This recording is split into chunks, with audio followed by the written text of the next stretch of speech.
नमस्कार, स्वागत है आपका। भास्कर टीवी देख रहे हैं आप। इस वक्त हम सिविल लाइन थाना परिसर में बैठे हुए हैं, जहां पर हमारे साथ खास शख्स वाल्मीकि चौबे जो सिविल लाइन थाना प्रभारी हैं। आज उनसे हम खास मुलाकात करेंगे और बचपन से लेकर उनके सिविल लाइन थाना प्रभारी बनने तक के सफ़र के बारे में जानकारी लेंगे। बचपन से लेकर सिविल लाइन थाना प्रभारी तक का सफ़र कैसा रहा है सर? बचपन में क्या बैकग्राउंड रहा, फैमिली का क्या है? जी संदीप, धन्यवाद। मैं बचपन में मेरे पिता हैं वो एसएफ में आरक्षक पद पे थे और रेसलर थे। पहलवानी में ही उन्होंने फिर प्रमोशन लिए और कंपनी कमांडर तक बने थे। हम टोटल 3 भाई 3 बहन, एक बड़ी फैमिली है हमारी। 3 भाई 3 बहन हैं। बहनों की शादी पिताजी ने की, फिर भाइयों को हम लोग को पढ़ाया। तो हम लोग सभी भाई एक शासकीय स्कूल में पढ़े हुए हैं। और आप अगर देखेंगे शासकीय स्कूल में भी जो एक तरह से जो कमज़ोर स्टूडेंट होते हैं, उस कमज़ोर स्टूडेंट में मैं था। बहुत ही एक एवरेज स्टूडेंट, जैसे अपन जो स्कूल में सबसे पीछे बैठने वाला, सबसे शांत रहने वाला, इस तरह का मेरा व्यवहार था। और उसके बाद फिर धीरे धीरे जो आदमी के जो जिज्ञासा जागती है पढ़ाई के लिए, वो मेरे मन में जागी। उसका कारण था मेरी फैमिली और माताजी, पिताजी, भाई वगैरह तो थे ही। उसके अलावा मेरे दोस्त वगैरह जो थे, वो मेरा ग्रुप बहुत अच्छा मैंने चूज़ किया था, जिसके कारण मुझे पढ़ाई में इंटरेस्ट जागने लगा। पढ़ाई में इंटरेस्ट जागा। उससे पहले तो मैंने आपको, जैसे मैं बता रहा हूँ आपको, कि 5वीं में मैं सप्लीमेंट्री, 8वीं में सप्लीमेंट्री, 10वीं में मेरी ग्रेस, इस तरह से मैं पास हुआ। जो सबसे पीछे जो स्टूडेंट रहते हैं, मैं उसमें था। लेकिन 10वीं में जिसमें ग्रेस आई इंग्लिश में विशेष रूप से, तो मैंने 2 साल तक इंग्लिश में बहुत अच्छी पढ़ाई की। इंग्लिश में अच्छी पढ़ाई करने से मेरा जो 12th में जो डिस्टिंक्शन लगी, तो एक ही सब्जेक्ट में लगी, वो इंग्लिश में लगी। तो इतनी अच्छी मैंने इंग्लिश में पढ़ाई की। उसके बाद फिर मैं 12th के बाद फिर मैंने बताया कि मिडिल क्लास फैमिली में होती है कि पहले नौकरी लग जाए। तो हमने नौकरी की तैयारी की। पहले एक आरक्षक पद की मैंने तैयारी की। 2002 में मैंने आरक्षक की भर्ती देखी। उसमें मेरा सिलेक्शन अनफॉर्चुनेटली नहीं हो पाया, या ये भी बोल दो कि किस्मत में था तो इसलिए नहीं हो पाया। अच्छा जो होता है वो अच्छे के लिए होता है। लेकिन वो उसमें मैं बहुत ज़्यादा एक तरह से वो हो गया कि यार मैं एक आरक्षक नहीं बन पाया। उसके बाद आरक्षक ना बनने के कारण फिर मैंने दोबारा फिर तैयारी की। करीब 2-3-4 साल मैंने फिर पीएससी की भी तैयारी की, एग्ज़ाम दिए। तो जनरल की वैकेंसी आई थी 99 के बाद, सीधे 99-2000 के बाद सीधे 2008 में, और जिसमें ज्वाइनिंग हुई 2010 में। उसमें मैंने सब इंस्पेक्टर दिया। सब इंस्पेक्टर मेरी पहली बार में सब इंस्पेक्टर हुआ। उसके बाद सब इंस्पेक्टर होने जानकारी सुनी, 3 बार आपने एसआई का पेपर दिया है, ये क्या कहानी है? हाँ, 3 बार मैंने एसआई का एग्ज़ाम दिया। ये भी बहुत अजीब चीज़ है कि मैंने 3 बार दिया और तीनों बार मेरा सिलेक्शन हुआ। मैं आपको बताना चाहूँगा कि 3 बार कैसे दिया। 2010 में मैंने बताया जैसे कि मेरा सिलेक्शन हुआ एसआई में, लेकिन एसआई में सिलेक्शन के बाद दोबारा लिस्ट रिवाइज हुई और मेरा एसबी में सिलेक्शन हुआ। जो फाइनल लिस्ट थी उसमें मेरा एसबी में नाम आया। स्पेशल ब्रांच जो होती है उसमें मेरा हुआ, लेकिन स्पेशल ब्रांच से चूँकि मेरे को वर्दी का शौक़ था, तो मैंने स्पेशल ब्रांच ज्वाइन की, लेकिन मैं संतुष्ट नहीं हुआ। दोबारा मैंने एग्ज़ाम दिया। तो 2010 के बाद 2012 में मेरा फिर से सिलेक्शन हुआ और 2012 में मुझे प्लाटून कमांडर मिला। प्लाटून कमांडर मिला तो मैं उसमें भी संतुष्ट नहीं था मुझे, क्योंकि प्रत्यक्ष रूप से लोगों के साथ रह के जो काम करने में मज़ा आता है, लोगों की मदद करने में जो मज़ा आता है, उस कारण से मैंने स्पेशल ब्रांच के बाद पीसी होने के बाद भी मैंने ज्वाइन नहीं किया। तीसरी बार 2013 में मैंने फिर से एग्ज़ाम दिया, तो उसमें मेरा टॉप 10 में सिलेक्शन हुआ।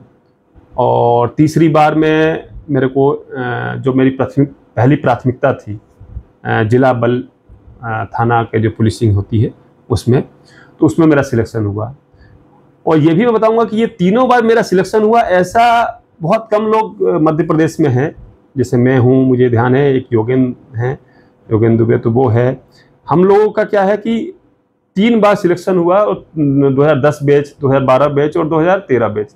तीनों की फाइनल लिस्ट में जो पुलिस मुख्यालय में जो लिस्ट निकलती है, उस तीनों लिस्ट में मेरा नाम उसमें अंकित है, किसी में एसबी में, किसी में पीसी में, किसी में एसआई में।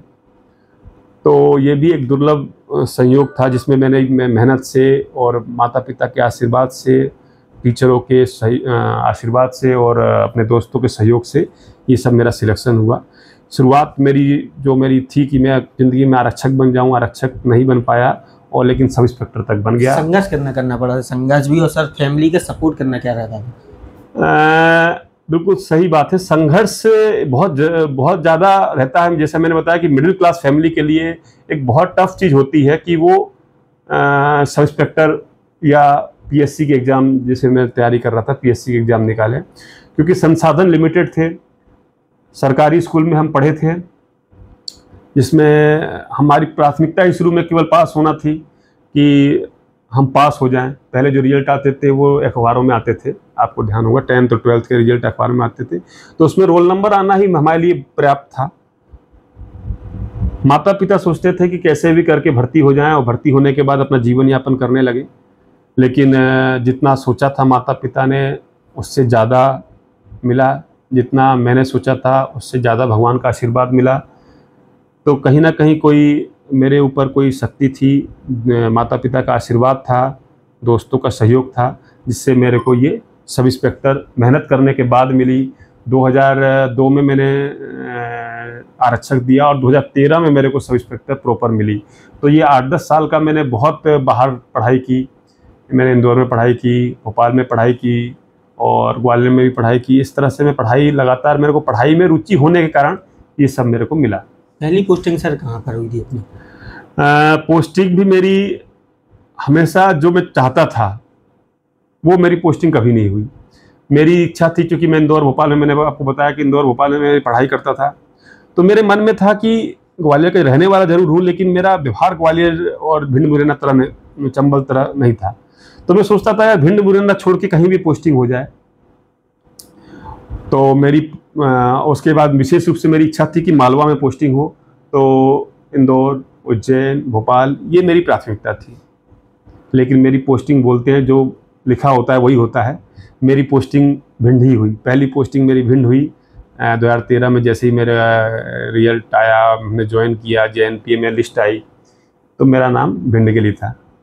बहुत दुखी था। फिर मैंने सोचा चलो भिंड हुई है तो अब मैं इसको चेंज करके बाद में मालवा चला जाऊंगा। दोबारा मैंने प्रयास किया तो मुरैना हो गई, मतलब भिंड और मुरैना, जो ये भिंड मुरैना दतिया, यही मेरी पोस्टिंग रही। जो चंबल क्षेत्र बोलते हैं, जो डकैत प्रभावित बताते हैं, जहाँ बताते हैं कि लोगों को बात करने का तरीका नहीं है, लेकिन मुझे वहाँ जो मैं गया और मुझे इच्छा जरूर नहीं थी, लेकिन जब मेरे वहाँ ज्वाइन करने के बाद मुझे सबसे ज़्यादा खुशी, मुझे लगा कि सबसे ड्रीम पोस्ट थी मेरी भिंड मुरैना और दतिया। मेरी अच्छी जो होता है अच्छा होता है, मेरी बहुत अच्छी पोस्टिंग रही और वहाँ अधिकारी मेरे बहुत सहयोग, अधिकारियों ने बहुत सहयोग दिया है, वहाँ की जनता ने मुझे बहुत प्यार दिया। भिंड मुरैना और दतिया की जनता तो मुझे बहुत ज़्यादा उसमें स्नेह भी दिया और मीडिया भाइयों ने मुझे बहुत सहयोग दिया वहाँ पे भी। सर पोस्टिंग हुई थी कहीं पे जहाँ पे बाढ़ आपदा भी आई थी, वहाँ पे आपने आर्मी को बुला के वहाँ से क्या कैसी घटना दी जाए? हाँ, भिंड में मेरी पोस्टिंग हुई थी भारोली। भारोली थाना एक ग्रामीण थाना है, मुख्यालय से करीब 15 किलोमीटर की दूरी पर है, 10 से 15 किलोमीटर की दूरी पे। तो वहाँ मेरी पोस्टिंग हुई थी भारोली। तो भारोली में अमूमन बाढ़ नहीं आती, लेकिन उस समय बाढ़ आई थी। बहुत एक तरह से विपदा थी वो बाढ़, जो सिंध नदी में बाढ़ आई थी। आप उसमें सर्च करेंगे तो आपको दिखेगा कि पूरा गांव, भारोली गांव उससे प्रभावित हुआ था। बड़ा गांव था।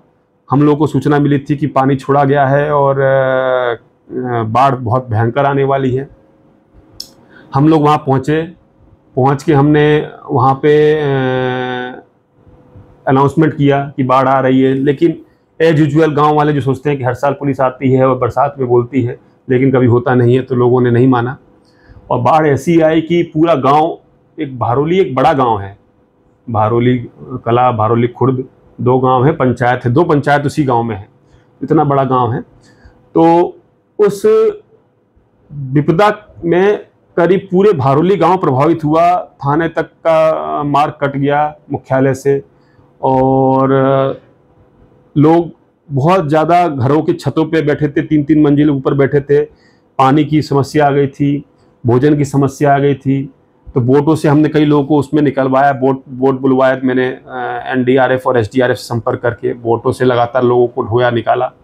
लेकिन कुछ लोग ऐसे थे कि जो बिल्कुल गांव से निकलना ही नहीं चाहते थे, छत पे ही रहना चाहते थे, घर से नहीं निकलना चाहते थे। तो वो एक समस्या हो गई थी, और उन लोगों के लिए खाने पीने की और व्यवस्था करना समस्या हुई थी। तो मैंने अपने सहयोग से, अपने मिलने वालों के सहयोग से, खुद के सहयोग से करीब 1000 लोगों का खाने की व्यवस्था, पानी की व्यवस्था मैंने लगातार वहाँ पे करीब 1 हफ्ते तक की, जब तक वो सामान्य स्थिति नहीं हो गई। ज़रूरत पड़ी तो मैंने उनको एयर लिफ्ट भी करवाया। एयर लिफ्ट एक बहुत मुश्किल से, जैसे आप जानते हैं कि आर्मी से एयर आते हैं और वो लिफ्ट करते हैं। मैंने दिल्ली तक अपने हमारे एसपी साहब थे मनोज सिंह साहब, उन्होंने बहुत ही ज़्यादा एक्टिव होकर वहाँ पे काम किया, और मैं उनके लगातार संपर्क में रहा। कुछ ग्वाले थे वो फंस गए थे, और इतनी बड़ी विकट स्थिति होने के बाद भी एक भी जनहानि हमारे यहाँ नहीं हुई।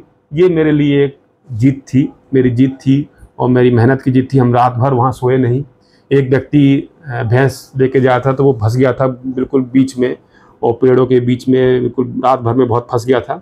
उसके लिए रात भर हमने सर्चिंग अभियान चलाया, रात भर सर्चिंग नहीं हुई।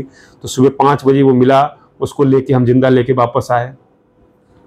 एक व्यक्ति जो था वो बिजली के खंभे पर, उसकी भी फोटो अभी तक मेरे पास है, बिजली के खंभे पर वो चढ़ गया, और खंभे पर बैठ के जो बिजली के खंभे उसको बैठा रहा। बहुत जूम करके जब हमने फोटो देखा तो वो जूम करके वो दूर दिख रहा था, और उस खबर में जब मिली कि ऐसा ऐसा एक आदमी डूब रहा है और खंभे पे चढ़ा हुआ है, उसके लिए हमें तत्काल बोट भिजवा के उसको हमने रेस्क्यू किया। इस तरह से कई लोगों को हमने उस तरह से, जो विकट स्थिति में थे, जो अगर 15-20 मिनट भी हम लेट हो जाते या 1 आध घंटे भी हम लेट हो जाते तो शायद वो लोग नहीं बचते। ये मेरी जो लगातार हमारे भारोली थाने की जो प्रयास रहा, और एसपी साहब का जो प्रयास रहा, और गांव वालों ने भी उसमें, भारोली के गांव की मैं तारीफ़ करना चाहूँगा। भारोली गांव के लोग बहुत एक्टिव होकर उसमें रहे और मेरा सहयोग करते रहे, और सभी लोगों को हम बचा पाए, सभी लोगों को हम लगातार 2 टाइम खाना खिला पाए, पानी की व्यवस्था कर पाए। ये एक बहुत बड़ी उपलब्धि थी मेरी। सर, एक थाना प्रभारी को वैसे कैसा होना चाहिए, पुलिसिंग कैसी होनी चाहिए? जैसे आम आदमी थाने पर आता है तो कैसा व्यवहार होना चाहिए वैसे? जब आदमी थाने पर आता है और तो एक तरह से बहुत चीज़ें मन में लेके आता है कि मैं थाने पे जा रहा हूँ। जो अमूमन पहली बार आता है, जो आता रहता है उसको तो पता रहता है, जो पहली बार आता है तो कई चीज़ें नेगेटिव उसके मन में विचार चलते हैं कि यार थाने पे जा रहा हूँ, डर के आता है, अपनी समस्या भी खुल के नहीं बता पाता है। तो इसके लिए हम लोग क्या प्रयास करते हैं कि उससे बिल्कुल बिठा के, अगर उसको अपने पास बिठा के अगर प्रेम से 10 मिनट सुन लिया जाए तो उसकी आधी समस्या सॉल्व हो जाती है। तो मेरा मानना है कि पुलिस को सबसे अच्छी चीज़ एक अच्छा लिसनर होना चाहिए, जो चीज़ों को आपकी सुन सके और समझने वाला होना चाहिए कि क्या वो चाह रहा है। उसकी तत्काल अगर निवारण हो सकता है तो तत्काल उसको कुछ ना कुछ उसका निवारण कर देना चाहिए, जिससे उसकी आधी समस्या सॉल्व हो जाती है। अगर वो दोबारा आता है तो कहीं ना कहीं कॉन्फिडेंस से आता है और पुलिस के लिए पॉजिटिव चीज़ लेके आता है।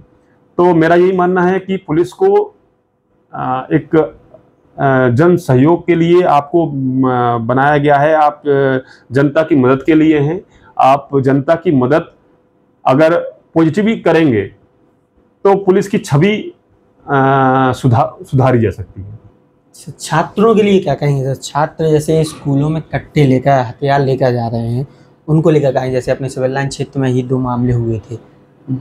जी, छात्र जो मैंने बताया कि मैं भिंड में रहा हूँ, मुरैना में रहा हूँ, दतिया में रहा हूँ, मंडला में भी रहा हूँ, लेकिन यहाँ जो छतरपुर के छात्र हैं, इनकी मानसिकता पता नहीं क्यों थोड़ी अलग है। इनको शोबाजी का बहुत ज़्यादा वो है कि कट्टा मतलब शोबाजी। नाबालिग लोग जो बिल्कुल जिनको जिससे चर्चा करना ज़रूरी रहता है, वो कट्टा लेके घूमते हैं, कट्टा स्कूल में लेके जाते हैं, कट्टे का शो करते हैं। अवैध हथियारों के बीच में कई कई वैध हथियार भी होते हैं, लेकिन पिताजी माताजी या उनके रिश्तेदार के नाम होते हैं, उनकी फ़ोटो खिंचवा लेना, उनसे हर्ष फायरिंग करना, इस तरह के अपराध बहुत ज़्यादा है। इस पर नकेल कसना ज़रूरी है। इस पे जो इसी का एक हर्जाना था। आपको पता था कि एक बहुत बड़ी घटना हुई थी अपने ओरछा रोड थाना क्षेत्र में, जिसमें प्रिंसिपल की गोली मारकर हत्या की गई थी। उसके बाद भी हमने एसपी साहब ने हमें पॉइंट दिए कि आप लगातार स्कूलों की बैगों की चेकिंग कीजिए और स्कूलों में चर्चा कीजिए, इसको टीचरों से ही बैग की चेकिंग करवाइए, कई चीज़ें उसमें मिल सकती हैं। तो हमने किया और हमें मिला भी। जैसे आपको पता है नंबर 1 स्कूल में अवैध हथियार मिला, आपको मॉडल स्कूल के सामने वहाँ अवैध हथियार मिला। और हम ये अभी एग्ज़ाम चल रहे हैं, एग्ज़ाम के बाद ये लगातार जारी रखेंगे और मुझे उम्मीद है कि अभी और भी हथियार यहाँ होंगे, जिसकी संभावना है। नशे की तरफ भी बढ़ रहे हैं, नशे के आदी होते जा रहे हैं, इससे भी अपराध होते हैं। जी, नशे पे भी यहाँ नशे का भी ज़्यादा वो है, गांजे का और टैबलेट्स का, ये 2 तरह के नशे का यहाँ पे छतरपुर में ज़्यादा है। टैबलेट के लिए हमने मेडिकल स्टोरों पे भी कार्रवाई की है, जो टैबलेट बेचते हैं और स्टूडेंटों को और नशे करने वाले लोगों को। कई मेडिकलों पे कार्रवाई की है, कई जो नशे बेचने वाले, कोरेक्स बेचने वाले, उन पे कार्रवाई की है। उसका लिंक पता किया है, कहाँ कहाँ से वो आया है, वो पता करके कार्रवाई की है। गांजे पे भी हमने कार्रवाई की है, गांजा भी बड़े बड़ी मात्रा में हमने पकड़ा है और गांजे का भी लिंक पता किया है। 5-5, 6-6 लोग जो उस पर लिंक में आए हैं, सबको मुलजिम बनाए हैं और सब पे कार्रवाई की गई है। क्योंकि मेरा ये मानना है कि नशे पे तब तक एक कठोर कार्रवाई नहीं हो सकती जब तक नशे कहाँ से आ रहा है वो लिंक पता किया जाए। तो हमने जितने भी चीज़ें की हैं वो पता किया है। जैसे कट्टे में भी हम लोगों ने पता किया, अवैध हथियार में भी फैक्ट्री तक पकड़ी है कि ये अवैध हथियार बन कहाँ से रहे हैं, आ कहाँ से रहे। धमोरा में जो घटना हुई थी उसके बाद पुलिस छतरपुर की कुछ ज़्यादा ही एक्टिव हो गई है। अभी हथियारों को लेकर कई कार्रवाइयाँ हुई। अपने थाने में से कितने कट्टे बने, क्या हुआ? धमोरा की घटना के बाद हमारे पुलिस अधीक्षक श्री अगम जैन साहब बहुत एक्टिव हो गए और उन्होंने स्पष्ट बोल दिया कि अवैध हथियार शहर से बिल्कुल एक मुहिम चला दी कि बाकी सब काम सेकेंडरी हैं, आप अवैध हथियार पकड़िए। तो पूरी छतरपुर की टीम ने उसमें बहुत ज़्यादा अच्छा मेहनत की है और हम अगर छतरपुर की बात करूं तो 200 से अधिक हथियार हमने जब्त किए हैं और कई कट्टे जब्त किए, कई चाकू वगैरह जब्त किए। उसमें भी हमने हमारे सिविल लाइन थाने में भी कई हथियार जब्त किए। जैसे हर हफ्ते हम 2-4 कट्टे यहाँ पे कार्रवाई हुई रही है कि, और उस पर जो लिंक मिल रही है वो भी हो रही है। जो फायरिंगें हो रही हैं उसमें हम 307 की कायमियाँ हो रही हैं, उसमें पता करके हम कट्टा कहाँ से आया वो कार्रवाई कर रहे हैं। इससे हमें ये पता चल रहा है कि कट्टे कहाँ से आ रहे हैं, तो हम उसको भी आरोपी बना रहे हैं। तो कट्टे बेचने वाले भी भय में हैं और कट्टे की अब कहीं ना कहीं किसी इतने हथियार मिलने के बाद कहीं ना कहीं मैं ये मानता हूँ कि कट्टे थोड़ा सा कम हुआ है, लेकिन अभी और है। हम और प्रयास करके कट्टे बरामद करेंगे और कार्रवाई करेंगे। सर एक आखिरी सवाल है सर, एक नवाचार आपके द्वारा शुरू किया गया है, किस तरह का है सर? एक मैप बनाया गया है, आपने माइक्रो बीट बनाई है, ये क्या नवाचार है सर? जी, श्रीमान पुलिस अधीक्षक महोदय ने मीटिंग में बताया था कि एक माइक्रो बीट सिस्टम लागू करना है जिले में, विशेष रूप से शहर में। अभी शहर के लिए वो एक प्रोजेक्ट शुरू हुआ है कि शहर में क्या होता है कि अंतिम जिम्मेदारी थाना प्रभारी की मानी जाती है। तो अंतिम जिम्मेदारी थाना प्रभारी की रहेगी, लेकिन उसको थाना प्रभारी चूंकि हर क्षेत्र को जैसे नहीं देख पाता, तो उसके लिए एक बीट सिस्टम जो था, जैसे हमारे यहाँ 4 बीट थे, उन चारों बीट को भी हमने और ज़्यादा माइक्रो हिसाब से डिवाइड कर दिया है, जिसमें 5-5 डिवाइड कर दिया कि इस माइक्रो बीट में 5 लोग, इस माइक्रो बीट में 5 लोग, ऐसे करके डिवाइड कर दिए हैं। और उनको एक-एक कॉलोनी, एक-एक मोहल्ला या एक-एक वार्ड उनको दिया है, जिसमें उस आरक्षक और प्रधान आरक्षक को दिया है और उसकी जिम्मेदारी तय की है कि ये आरक्षक, ये प्रधान आरक्षक, आप ये कॉलोनी देखेंगे कि ये कॉलोनी आपकी है, ये बस्ती आपकी है, ये बस्ती आपकी है। वहाँ जितने भी वहाँ की टोपोग्राफी, वहाँ की जनसंख्या, वहाँ की राजनीतिक, वहाँ की धार्मिक, वहाँ की बैंकिंग, वहाँ की अपराधी, वहाँ के स्थायी वारंट, वहाँ के गिरफ्तारी वारंट, वहाँ के जो स्थायी वारंट, गिरफ्तारी वारंट के कौन जमानतदार हैं, कौन वकील हैं, कैसे उसको तामील कराया जा सकता है, हर तरह से प्रयास किया जा रहा है। तो उसके लिए एक थाना प्रभारी पूरे क्षेत्र में नहीं देख सकता, तो उसके लिए माइक्रोबिट सिस्टम हमने बनाया है।